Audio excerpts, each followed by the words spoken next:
For question 6, this is an OCW question, meaning there's 2 marks available for one for organisation and communication and one for your writing skills. So there's some criteria you need to hit to get these marks. As long as you keep everything nice, clear and simple and labelled with a nice short punchy conclusion, you'll get those 2 extra marks. So let's look at the question. A box contains 5 identical balls numbered 1 to 5 respectively. So first of all, the fact they've mentioned identical means that there's no, neither of them got a different chance from the others. They've all got an equal chance of being selected. So one ball is chosen at random from the box, its number is recorded, and then it is replaced. This process was carried out 75 times in total.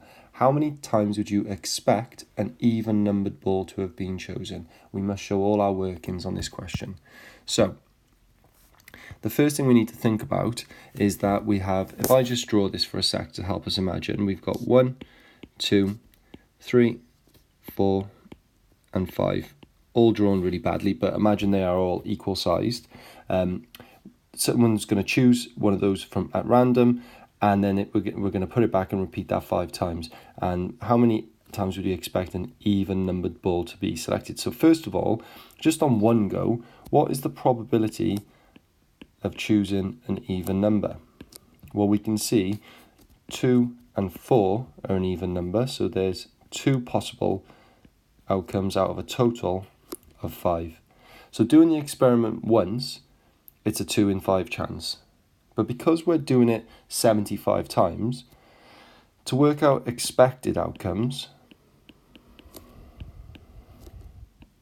and what I'm doing here, I'm labelling my working so the examiner can follow. We take the probability, 2/5, and we times it by the number of times we're carrying out the experiment. So we're saying, what is 2/5 of 75? So again, lots of different ways of doing this, but the way I like to do it is just to remember that I'm saying, well, what's 75 divided by 5? So again, I'm showing all my workings. This is a non-calculator paper, so it goes into it 15 times. So I've still got this times by 2, so 2 lots of 15 gives me 30. So all I need to add now is a small conclusion, and I'm going to make sure I answer the question. You would expect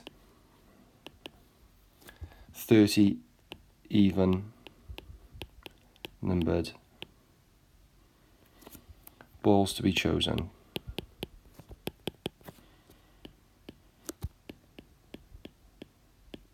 And again, small things, but I've made sure that I have started with a capital letter and finished with a full stop. I've made sure I've spelt everything correctly. Everything's labelled and set out nice and clearly with all my calculations there for the examiners to see me. So I get the 3 marks for the correct mathematics and the 2 for the way I've set it out and made sure I've presented everything correctly.